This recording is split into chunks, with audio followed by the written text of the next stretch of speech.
Kakak Albin Langga, Albinus Laurentius Langga. Senior saya di Seminari Santo Yohanes Bergman Sematoloko yang lulus di tahun 96 saat itu, kemudian mau sempat bergabung dengan sebuah ordo di Bandung, tapi kemudian tidak lanjut dan karena sebuah peristiwa politis saat itu tahun 96, di tahun itu kemudian melanjutkan studi, ngambil akuntansi di YAI, kemudian 2002 bergabung di PSSI.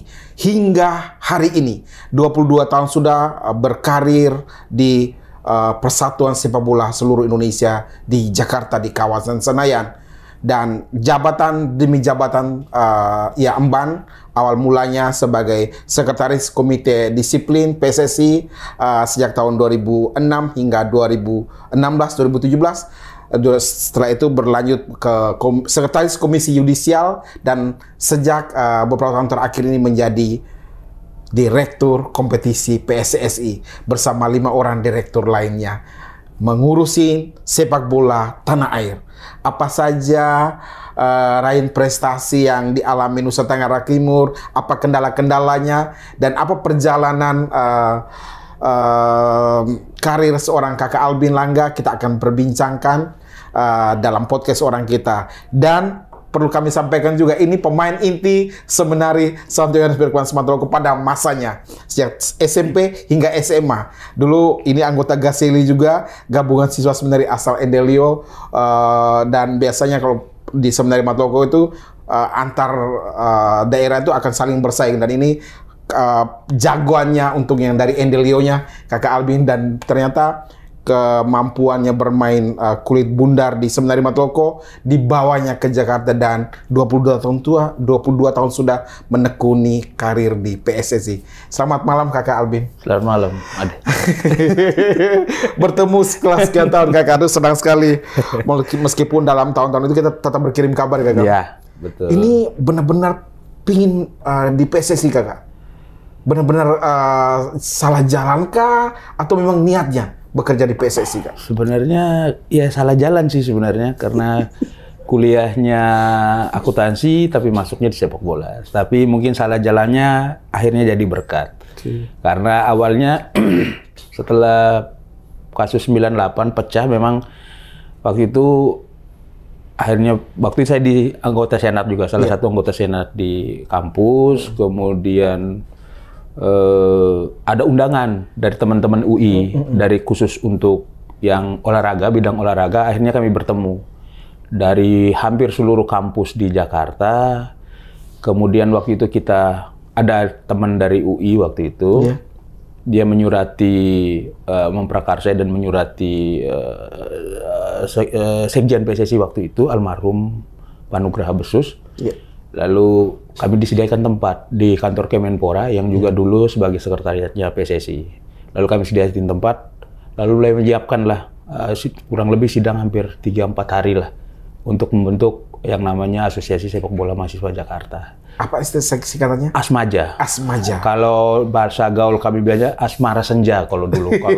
Kalau untuk anak muda, tapi sebenarnya itu asosiasi ya Asmaja. Lalu dari situlah mulai buat kompetisi. Langsung ketua Kakak? Tidak, saya waktu itu masih jadi koordinator pemandu bakat. Dulu istilahnya ada talent scouting-nya. Nah, kebetulan setelah itu ya kita bikin kompetisi mahasiswa hampir selama berapa tahun, sampai 2000 lah, 2001, tapi pergantian pengurus. Nah, di era kita juga akhirnya kita bikin yang namanya BKSMI, Badan Koordinasi Sepak Bola Mahasiswa Indonesia. Dan akhirnya kami gelar Liga Champion Mahasiswa di Indonesia juga. Itu masih tahun-tahun awal? Tahun-tahun awal, sampai dengan tahun yang paling aktif itu ya kisarannya dari 2000 lah. Dari 2000 sampai dengan 2005, 2001, 2002 itu masih aktif betul tuh. Karena Liga Champions sendiri masih jalan 2 kali lagi. Kalau saya di Bandung sama di mana tempat satu saya lupa, 2 atau 3 kali jalan. Tapi aktif setelah itu adalah pergantian pengurus karena kita mahasiswa sudah akhirnya tidak mahasiswa, akhirnya harus ganti dengan teman-teman mahasiswa yang lain. Setelah itu 2002 gabung jadi PSSI. 2002 sebenarnya dulu sempat daftar masuk di Bank Mandiri sebenarnya. Sudah ikut manajemen training. Nah, kemudian ada teman yang dulu di PSSI ajak, saya baru seminggu apa 2 minggu ikut manajemen training di Bank Mandiri, terus diajak teman mau ikut tim nasional nggak? Kemana waktu itu? Ke Thailand. Ayo, saya kabur dari Bank Mandiri. Saya kabur, sudah MT ya? Sudah saya kabur dari Bank Mandiri. Terus udah orang kos saya bilang, pokoknya kalau ada yang cari bilang udah pulang kampung. Udah, pokoknya begitu. Udah akhirnya nggak dicari lagi. Gitu kira-kira. Akhirnya masuk. Langsung awalnya masih karyawan PSSI biasa. Kemudian diajak ke tim nasional, saya ikut.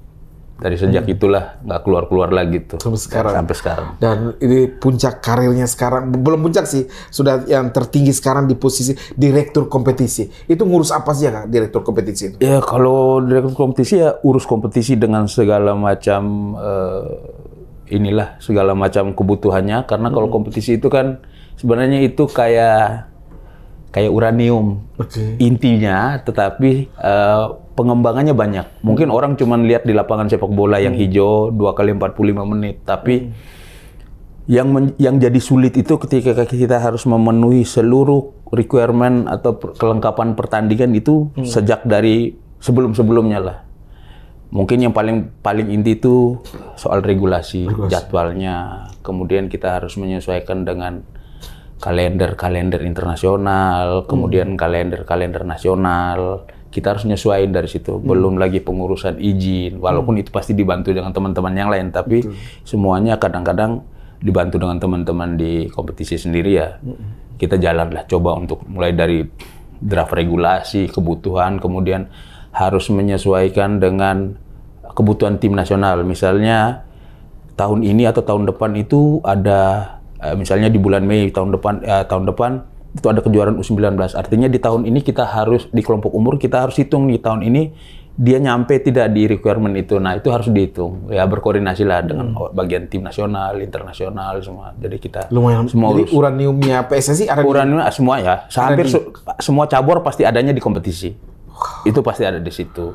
Tapi ya karena di PSSI ini manajemennya sudah bukan manajemen yang olahraga biasa, tapi pengembangan organisasi sendiri juga dijaga sehingga lihat hal kecil apa itu menjadi bagian tanggung jawab. Karena misalnya contoh ketika kita berhubungan dengan orang stadion, kita bisa menemani dengan orang yang biasa ngurusin venue stadion manajernya atau bagian infrastrukturnya. Kita butuh karena kebutuhan stadion itu kadang-kadang harus sesuai dengan strata kompetisi atau kebutuhan kompetisi. Kalau makin tinggi levelnya atau di tingkat profesional, itu makin rumit dia punya kebutuhan kompetisinya. Termasuk sampai dengan ya harus tahu akses jalur evakuasinya seperti apa. Jadi sampai hal kecil itu dipertanyakan. Kalau misalnya yang masih di bawah, ya mungkin ya sudah apa adanya saja gitu. Jadi sekarang kompetisi di Indonesia yang tertinggi apa dan bisa dijelaskan secara umum? Kalau yang tertinggi ya masih Liga 1. Liga 1, kemudian Liga 2, kemudian Liga 3. Yang orang NTT sudah masuk tuh Liga 3 apa Liga 2? Liga 3 yang kemarin itu di Liga 3, tapi dengan keputusan Kongres yang kemarin ini ada lagi Liga 4. Jadi yang Liga 3 kemarin, yang Liga 3 yang sekarang ini, itu yang diambil dari 32 besar. Nah, kita mulai dari provinsi jadi Liga 4 lagi. Liga 4. Jadi sekarang jadi Liga 4. Gitu. Kalau Liga 4 peluang untuk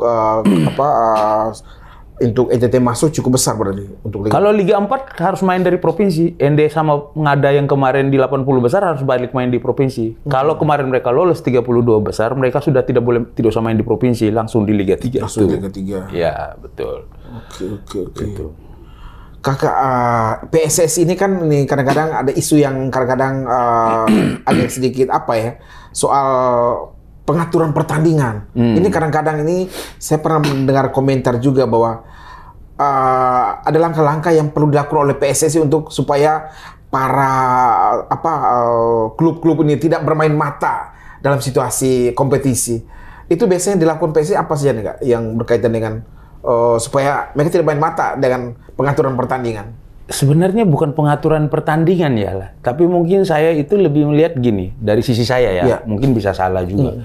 Tapi dari saya melihat gini, misalnya ada tim nih, katakan lagi bermain, lalu mungkin kalau kita bicara yang besar, tapi kalau saya mungkin dia akan lihat ini kalau saya juara misalnya kemampuan keuangan saya tidak besar. Ya dia harus bagaimana supaya saya tidak juara. Kan gitu, kadang dia itu kan strategi pemain, tetapi dia tidak melewati batas fair play yang ada. Misalnya begitu. Misalnya, aduh kalau saya juara, saya harus wakilin ke championship Asia. Berapa pengeluaran budget? Walaupun nanti ada subsidi pertandingan yang dapat, tapi kan hitung-hitungan cash flow ini kan kadang-kadang mungkin yang tahu masing-masing klub ya. Tapi kemampuan itu yang kadang-kadang masih kurang. Nah, klub kita semua nggak usah, ya secara umum, baik ya nggak usah ngomong strata lah. Tapi ya kan tergantung daerah. Mungkin pemain banyak kita, contoh pemain di Indonesia Timur mungkin banyak pemain bagus, tapi kemampuan klubnya yang nggak mampu untuk jalannya jauh banget. Makanya kadang-kadang kita suka teriak, wah dia nggak, tapi kalau udah sampai final masih kuat, jangan sampai final. Terus uangnya tidak ada, terus teriak salah PSSI. Ya, itu kan yang lihat model-model begitu. Nah, tapi kalau pengaturan skor secara besar, saya mungkin ada, tetapi itu sebenarnya ada di luar sih, yang bukan family footballnya PSSI yang main. Entah judi, entah ini gitu. Lah bahwa nanti misalnya terbukti ada yang di dalam, itu urusan polisi lah. Saya tidak masuk ke area sana, tapi kalau secara umum saya masih ngelihat PSSI sejauh ini ya masih sehat sih sebenarnya. Tapi kalau kita nggak bisa larang orang main judi, nggak bisa larang kita. Susah itu. Ya susah, nggak bisa larang. Tapi memang yang menjadi tidak sehat itu kalau misalnya orang yang di dalam ikut bermain. Ya kasus Calciopoli kan sebenarnya sama lah. Misalnya dulu Buffon sempat masang ketika Juve main gitu, itu kan sebenarnya nggak boleh hak-hak itulah. Tapi saya nggak mau bahas itu terlalu jauh karena memang. Tapi kalau mau bicara soal sehat atau nggak sehat, saya pikir klub Indonesia arahnya makin baik, apalagi sekarang dengan transformasi sepak bola didukung sama FIFA, saya pikir ya mudah-mudahan ke depan makin sehat lah. Gitu. Mudah-mudahan ke depan makin sehat. Ini juga didorong oleh juga pengurus PSSI yang baru secara umum, kakak? Ya pengurus PSSI yang datang yang datang dan pergi ini semangatnya sama sih sebenarnya, mau dorong supaya sepak bola Indonesia makin maju. Kan tinggal kebijakan mereka seperti apa kan begitu. Kadang-kadang ada persoalan dana. Kita bahwa bola ini sudah menjadi industri ya, dimana kita lihat di luar Inggris, negara-negara Eropa tuh benar-benar negaranya tuh klubnya kaya karena industri bola ini. Bagaimana melihat bola di Indonesia? Apakah sudah setiap klub tuh menjadikan bola sebagai industri itu hanya sebagai jaga Wakanua, jaga nama besarnya kampung saja, kakak?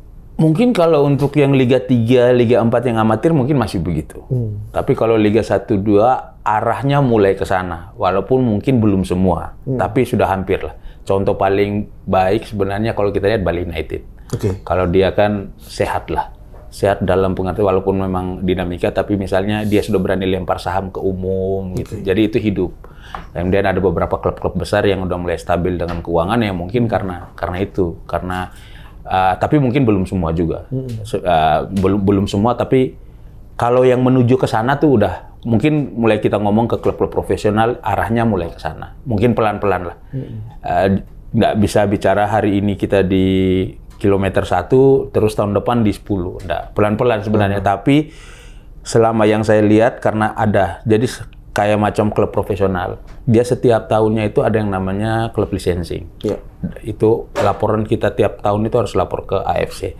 Nah, setiap tahun ini saya melihat ada progres setiap tahun dari masing-masing klub ada progres yang mereka coba penuhin. Tapi memang ya setiap tahun berkembang lah progres. Mudah-mudahan sih makin baik terus dengan arah itu. Karena kan klub profesional memang punya ada kewajiban untuk melaporkan setiap perkembangan atau kesiapan supporting mereka di klub untuk profesional. Karena untuk menuju Liga Champion Asia sendiri pun poin-poin yang mereka kasih itu harus terpenuhi. Begitu. Jadi memang kita dipaksa untuk itu.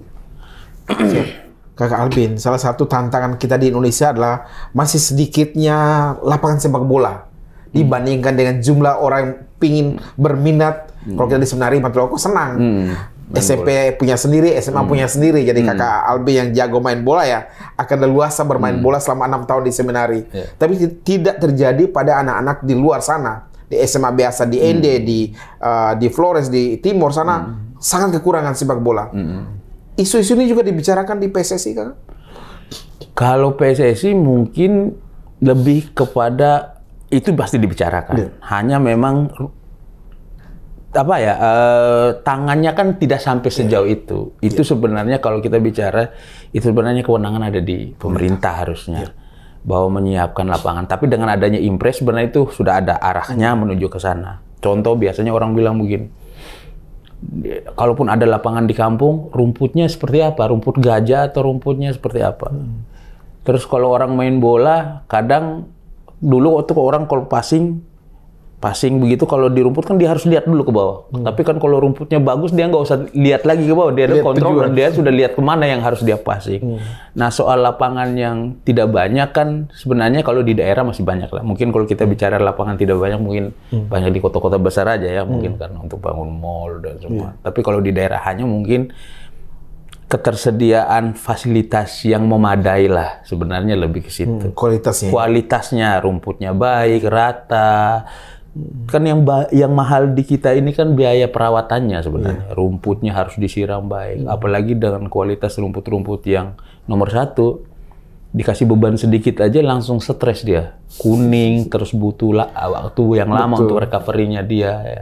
Jadi kalau bicara soal lapangan, di Indonesia mungkin di daerah-daerah kita ada. Tapi mungkin tidak representatif lah untuk orang main bola dengan kualitas yang tinggi. Saya pernah kemarin, tahun yang lalu, itu Asprop sempat pengen ngobrol, datangkan Arema sama PSIS ke ND.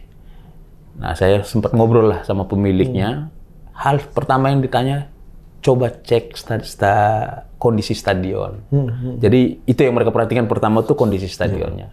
Betul rumput ya, ternyata memang rumputnya nggak bagus. Tapi waktu itu walaupun akhirnya tidak terjadi. Yang di Kupang nih? Yang di ND. Mau datangkan ke ND. Tapi karena rumputnya berantakan, tapi waktu itu mereka janji akan dibenarin, akan dirapihkan semua. Nah, mereka tinggal tunggu perkembangan itu. Tapi ya mungkin sampai hari ini belum ada. Ya saya juga belum dapat info lagi. Ya saya belum berani nyambung ke pemiliknya kan. Siap. Tahan sejenak Kakak Albin. Kita masih bersama Kakak Albin Laurentius Langga, Direktur Kompetisi PSSI.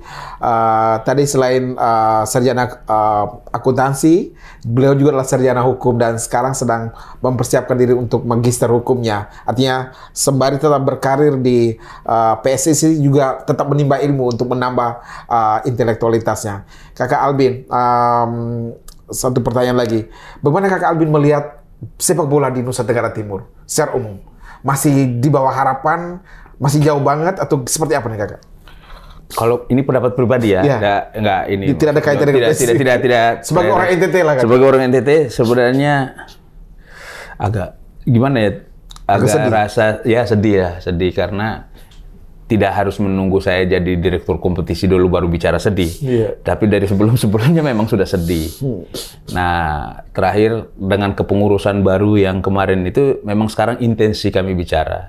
Tapi satu hal yang pasti yang selalu saya sampaikan ke teman-teman di Asprop atau yang ngobrol. Yang pertama itu harus development dulu. Bagaimana sepak bola NTT mau maju? Kalau kita kekurangan wasit, kita kekurangan pengawas pertandingan, kita kekurangan pelatih. Lalu bagaimana dia bisa menjabarkan? Selama ini mungkin banyak, tetapi mungkin Askap bikin, tapi kelanjutannya nggak ada. Akhirnya orang jalan sendiri-sendiri. Walaupun memang itu harus butuh dukungan pemerintah daerah memang. Tapi kalau bicara soal, apalagi dengan kita ada El Tari Cup. Nah, kebetulan saya setelah jadi di kompetisi dulu baru saya tahu, oh ternyata pantas kita ini banyak ketinggalan juga dari teman-teman lain, dari daerah lain. Walaupun memang secara potensi pemainnya nggak kalah juga sebenarnya. Cuman memang kesempatan bermainnya yang kurang. Nah, saya tuh kemarin juga akhirnya ngobrol, ayo kapan kita mulai? Nah, akhirnya saya beberapa saat setelah berapa kali ketemu, memang saya tetap dorong itu, ayo bikin kursus. Setidak-tidaknya gini, maksudnya gini, untuk Liga 3 sebenarnya lisensi pelatih yang ditetapkan PSSI itu B.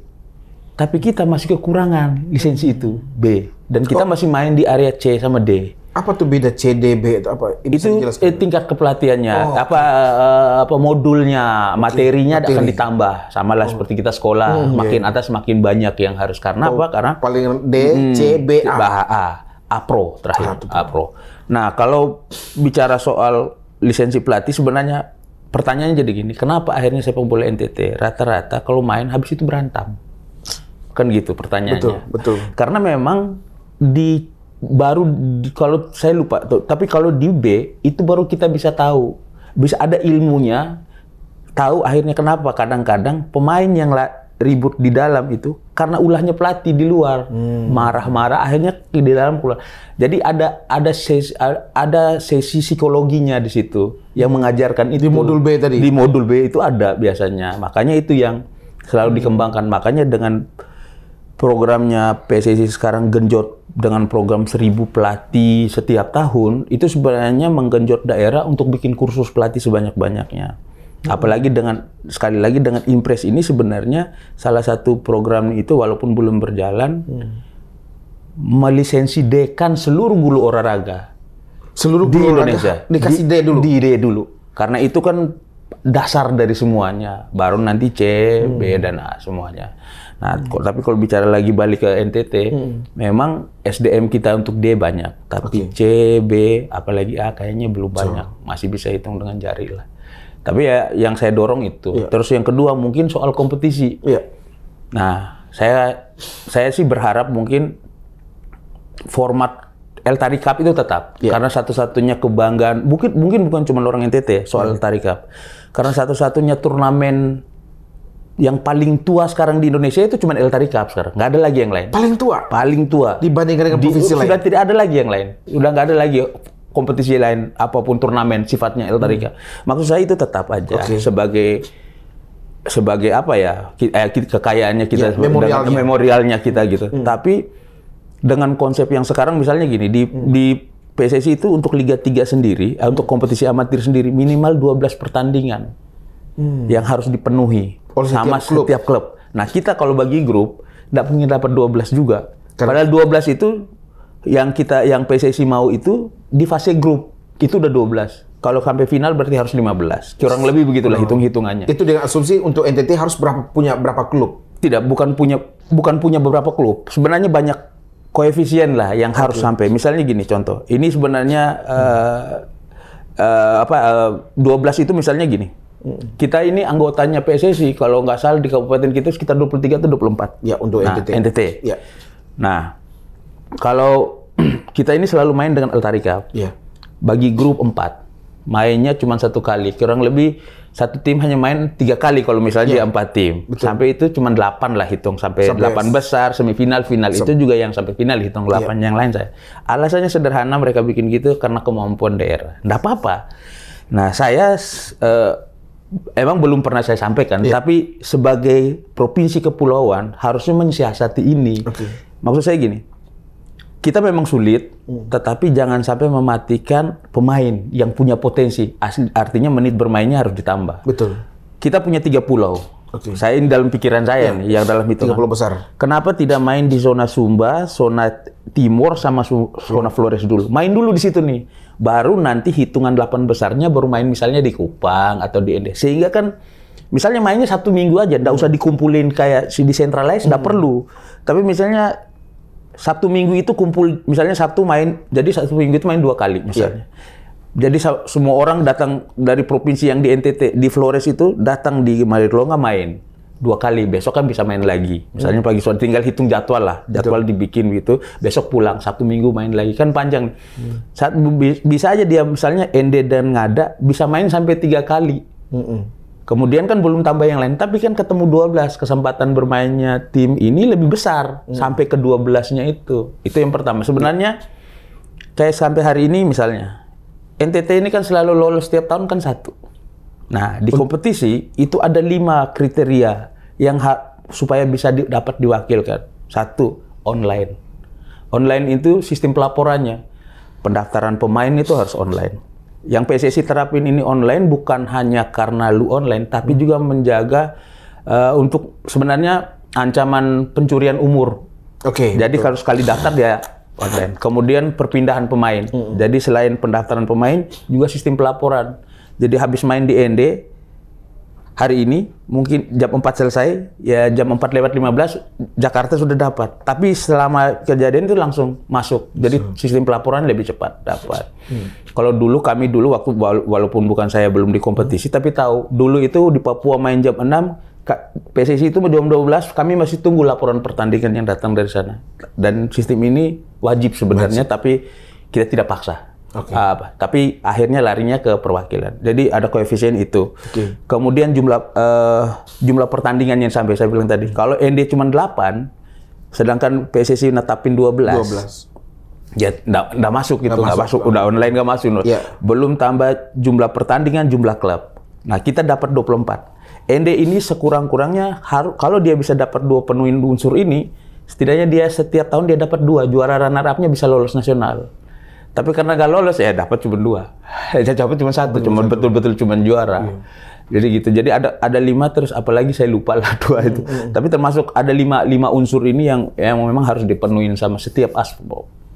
Kita jangankan sama Papua aja kita sudah kalah. Papua aja sudah online. Jadi secara nasional NTT di urutan berapa bolanya? Ya, kita nggak bisa bicara urutan ya, karena kita bicara soal kesiapan koefisien hitung ini aja, kita ya masuk 5 di bawah lah. 5 di bawah? 5 di bawah lah, begitulah. Kalau mau bicara ya, nggak bicara ya soal, tapi tidak bermaksud mengecilkan juga, tapi memang itu kondisinya.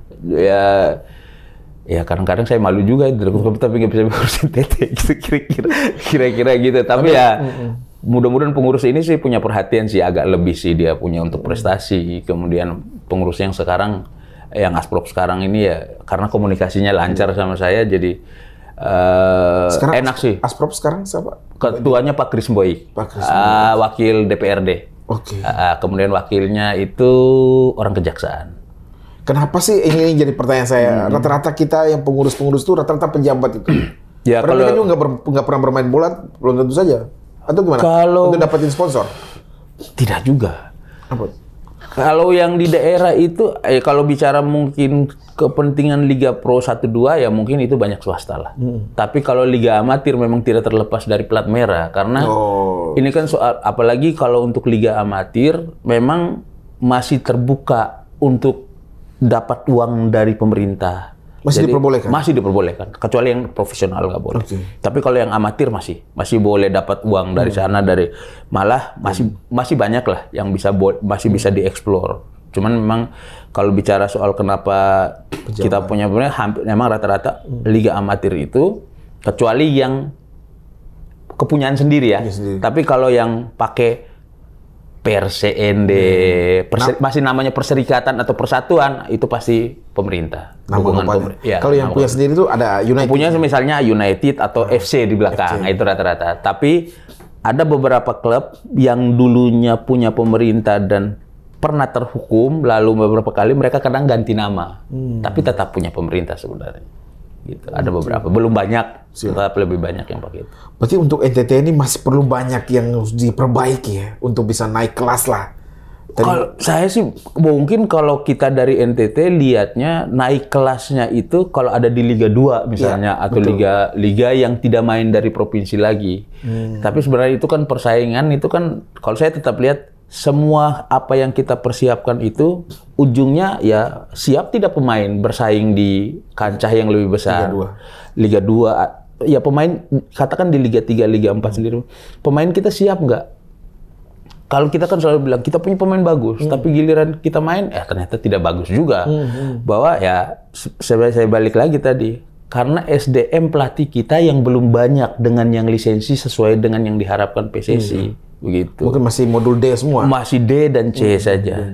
Coba kalau udah ada beda. Nah, sebenarnya kenapa kita harus dorong soal development yang ini? Karena gini contoh, sepak bola setiap tahunnya sepak bola ini dinamis. Setiap tahunnya berubah. Maksudnya berubah itu dalam pengertian contoh sekarang. Kita bicara law of the game.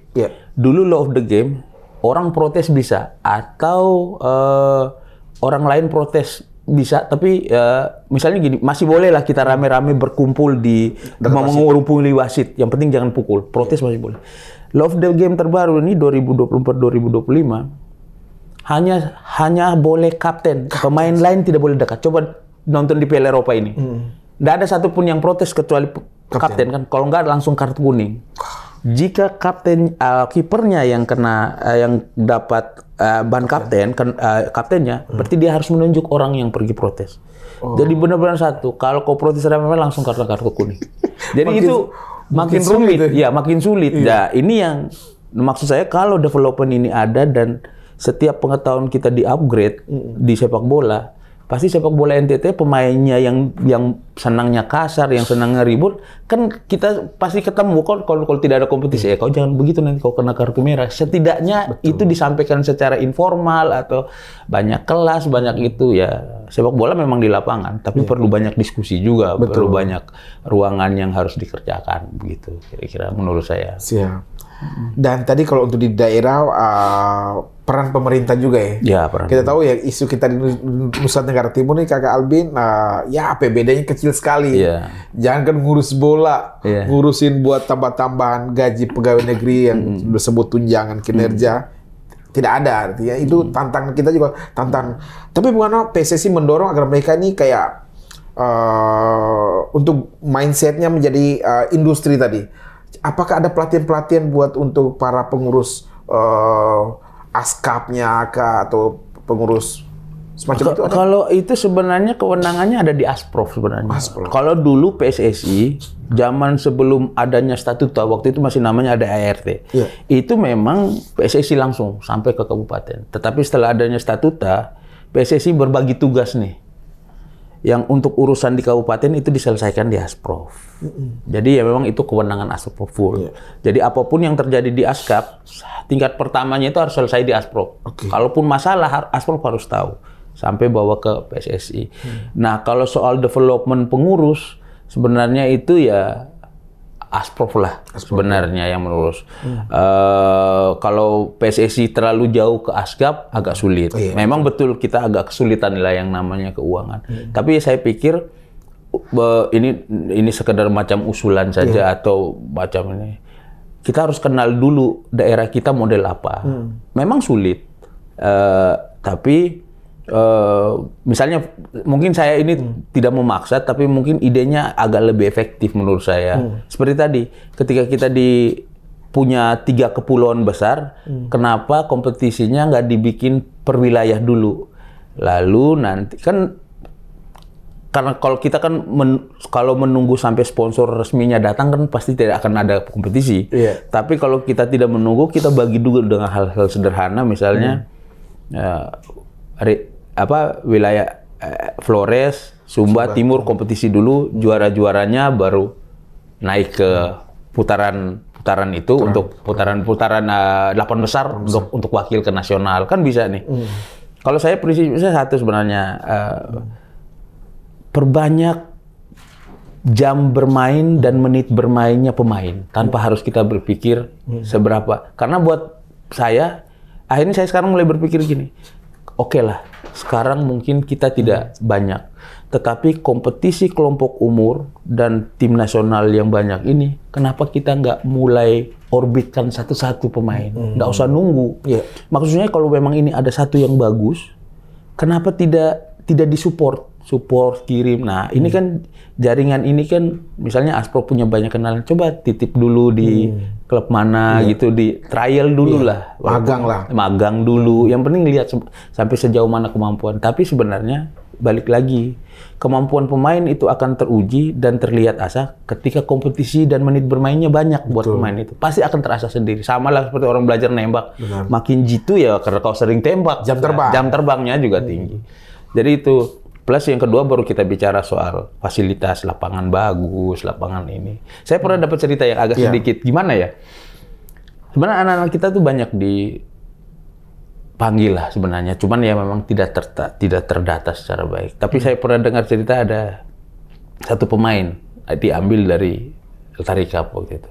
Mungkin karena keseringan main, ini bercanda, mungkin saya tidak tahu ini bercanda atau tidak, mereka joke atau tidak, tapi mereka sempat ngomong begini, bilang pemainnya bagus dari NTT main. Tapi waktu dipanggil ke Kalimantan main, mungkin karena lapangannya bagus, kontrol bola salah terus.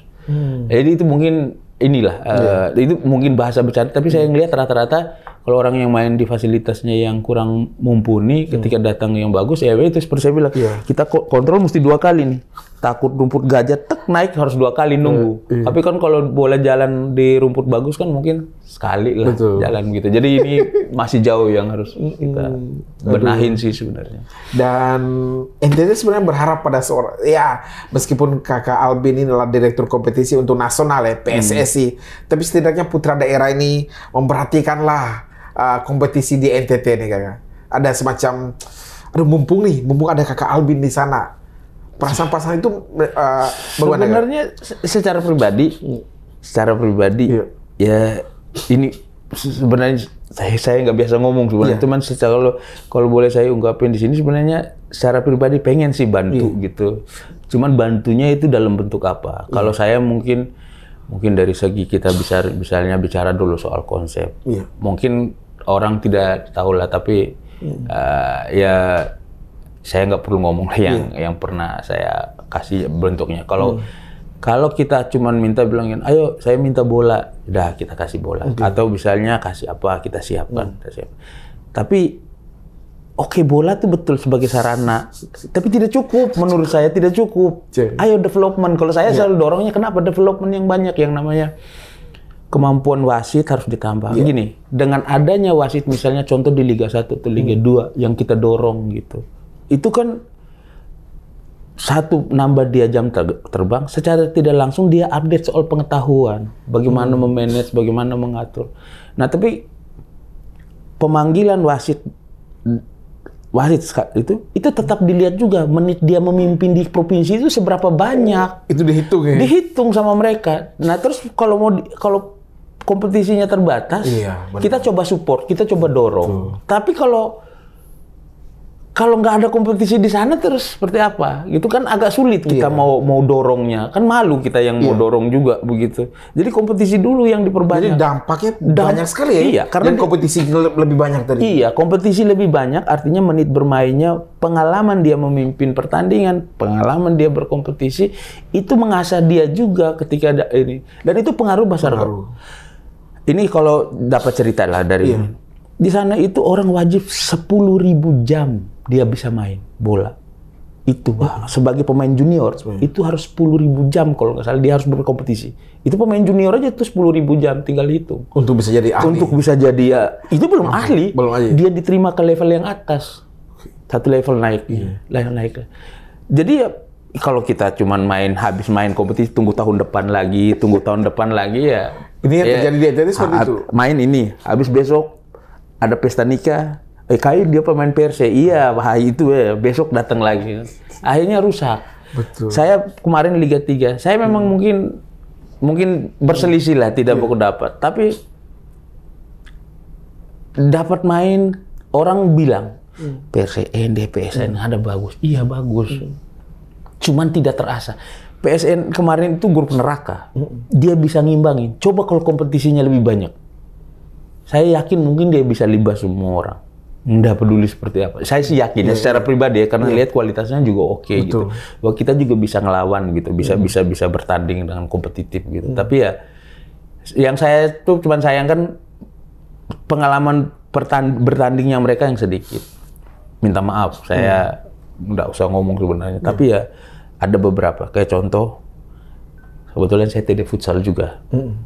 Saya lagi minta ke Asprop dan saya dorong satu wasit futsal untuk mimpin di PON. Sebenarnya itu bypass sebenarnya. Tapi saya coba saja dan masuk. Saya coba, kebetulan saya yang TD-nya, technical delegate-nya. Jadi saya coba masuk dia ke situ untuk ayo pimpin. Ya mungkin, tapi kan dan pas saya lihat umur sudah 35 tahun. Rata-rata wasit yang pimpin di level 1 A-Pro itu masih 20-an tahun. Jadi kita memang udah ketinggalan dari sisi usia. Karena itu kan soal kebugaran sebenarnya. Betul. Tapi karena saya pakai alasan bahwa 2028 itu PON NTT NTB. Mau tidak mau kita harus siapin wasit itu. Harus persiapan. Dan persiapan itu ya dari tahun sekarang. Nggak bisa, pasti kalau besok dia katakan dia umur 37, nggak mungkin dia jadi wasit lagi. Harusnya di usia itu, dia sudah menuju ke yang namanya penilai wasit. Udah levelnya udah jadi penilai wasit. Dia menilai wasit-wasit yang memimpin saya. Wasit-wasit muda sekarang. Nah, program PSSI sekarang juga kan merefresh semua pemain yang di profesional ini harus yang muda.